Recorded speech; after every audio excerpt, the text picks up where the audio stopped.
पाकिस्तान का इलेक्शन फरेब हो सकता है, साबिक वजीर आजम इमरान खान ने जेल से लिखा। साबिक वजीर आजम ने फौज और सिक्योरिटी एजेंसियों समेत एस्टेब्लिशमेंट पर इल्ज़ाम लगाया कि वो अमेरिका के दबाव पर अपनी हुकूमत को हटाने का मंसूबा बना रहे हैं। दी इकोनॉमिस्ट के लिए एक राय शुमारी में पाकिस्तान के साबिक वजीर आजम इमरान खान, जिन्हें अगस्त 2023 में एक ट्रायल कोर्ट की जानिब से बदउनवानी का मुजरिम करार देने के बाद गिरफ्तार किया गया था, ने मुतनब्बे किया है कि पाकिस्तान के इंतखाबात एक मजाक साबित हो सकते हैं।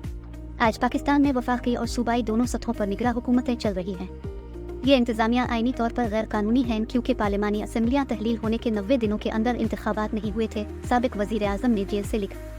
अवाम सुन रहे हैं कि इंतखाबात 8 फरवरी को होने वाले हैं, लेकिन गुज़िश्ता एक साल के दौरान 2 सूबों पंजाब और खैबर पख्तूनख्वा में उसकी तरदीद की गई थी। सुप्रीम कोर्ट के गुज़िश्ता मार्च के हुक्म के बावजूद कि इन वोटों को 3 माह के अंदर अंदर कराया जाए, वो इस बारे में शकूक व शुबहात में मुब्तला होने में हक बजानिब हैं कि आया कौमी वोट का असर होगा या नहीं। पाकिस्तान तहरीक-ए-इंसाफ PTI के खिलाफ तासुब का इल्ज़ाम लगाते हुए मुल्क के इलेक्शन कमीशन के दागदार इक़दामात पर मजीद तनकीद करते हैं। उसने न सिर्फ सुप्रीम कोर्ट की खिलाफ वर्जी की है, बल्कि इसने मेरी पाकिस्तान तहरीक-ए-इंसाफ पार्टी की तरफ से पहली पसंद के उम्मीदवारों के लिए नामजदगियों को भी मुस्तरद कर दिया है, पार्टी के अंदरूनी इंतखाबात में रुकावटें डाली हैं और मेरे और PTI के दीगर रहनुमाओं के खिलाफ तौहीन अदालत के मुकदमा चलाए। सिर्फ कमीशन पर तनकीद करना, उन्होंने लिखा। चाहे इंतखाबात हों या ना हों, अप्रैल 2022 में अदम एतमाद के मुज़हका खेज वोट के बाद जिस तरह मुझे और मेरी पार्टी को निशाना बनाया गया है, इससे एक चीज़ वाज़ेह हो गई है, एस्टेब्लिशमेंट, फौज, सिक्योरिटी एजेंसियां और सिविल ब्यूरोक्रेसी तैयार नहीं है। PTI के लिए कोई भी खेल का मैदान फराहम करने के लिए एक लेवल 1 को छोड़ दे।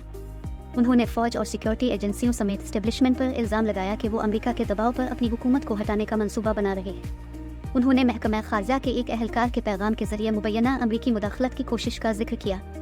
मार्च 2022 में अमरीकी महकमा खारजा के एक अहलकार ने वाशिंगटन DC में पाकिस्तान के इस वक्त के सफ़ीर से मुलाकात की। इस मुलाकात के बाद सफ़ीर ने मेरी हुकूमत को एक सिफर पैगाम भेजा था। मैंने बाद में इस वक्त के वज़ीर ख़ारजा शाह महमूद कुरैशी के जरिए पैगाम देखा और बाद में काबीना में पढ़कर सुनाया गया। साइफर पैगाम में जो कुछ कहा गया, इसके पेश नज़र मैं समझता हूँ कि अमरीकी अहलकार का पैगाम ये था, अदम एतमाद के वोट के जरिए इमरान खान की वज़ारत उज़्मा पर पलक खींचो, वरना चंद हफ्तों के अंदर हमारी हुकूमत का तख्ता उलट दिया गया। और मैंने दरियाफ्त किया कि पाकिस्तान के chief of army staff general Qamar Javed Bajwa security एजेंसियों के जरिए कई महीनों से हमारे इत्तेहादियों और पार्लिमानी बैक बेंचर्स पर काम कर रहे हैं कि वो हमारे खिलाफ हरकत करें। दी इकोनॉमिस्ट ने नोट किया कि पाकिस्तान की हुकूमत और अमरीकी महकमा खारजा खान के पाकिस्तानी सियासत में अमरीकी मुदाखलत के इल्ज़ामात की तरदीद करते हैं। इस तहरीर में उन्होंने हुकूमत की तब्दीली के खिलाफ अवामी एहतजाज, ज़िमनी इंतखाबात में इंतखाबी कामयाबियों और नई इंतज़ामिया के तहत माशी चैलेंजों का जिक्र किया।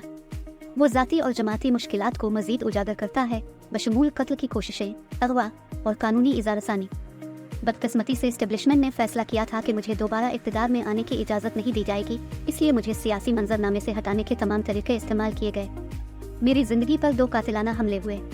मेरी पार्टी के रहनुमाओं, कारकुनों और सोशल मीडिया के कारकुनों को मुआविन सहाफ़ियों के साथ अगवा किया गया, कैद किया गया, तशद्दुद का निशाना बनाया गया और PTI छोड़ने के लिए दबाव डाला गया।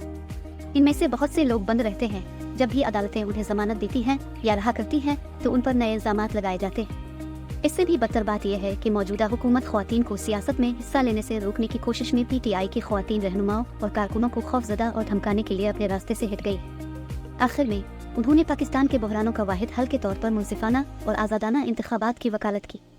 पाकिस्तान के लिए आगे बढ़ने का वाहिद काबिल अमल रास्ता मुनसिफाना और आज़ादाना इंतखाबात हैं, जो सियासी इस्तेहकाम और कानून की हुक्मरानी को वापस लाने के साथ साथ एक मकबूल मैंडेट के साथ जमहूरी हुकूमत की जानिब से अशद ज़रूरी इस्लाहात का आगाज़ करेंगे। पाकिस्तान के पास अपने आप को दरपेश बहरानों से छुटकारा पाने के अलावा कोई रास्ता नहीं है। बदकिस्मती से जमहूरियत के मुहासरे के साथ हम उन तमाम महाजों पर मुखालिफ समत में जा रहे हैं